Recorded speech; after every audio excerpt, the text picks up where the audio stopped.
Does that mean कि अगर powerful ज़्यादा बनना है तो ट्रस्टेबल ज़्यादा बनना चाहिए देन टैलेंटेड? एक बेसिक टैलेंट के बिना तो आप कुछ कर नहीं सकते, किसी भी फील्ड में शायद नहीं कर पाएंगे।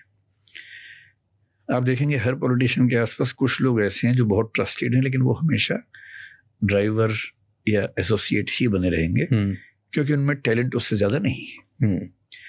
बहुत हुआ तो कभी कोई मैसेज भेजना है किसी के पास, भरोसेमंद है, उनके थ्रू भिजवा दिया, इतना हो जाएगा, और वो इनको रिप्लेस नहीं कर पाएंगे कभी।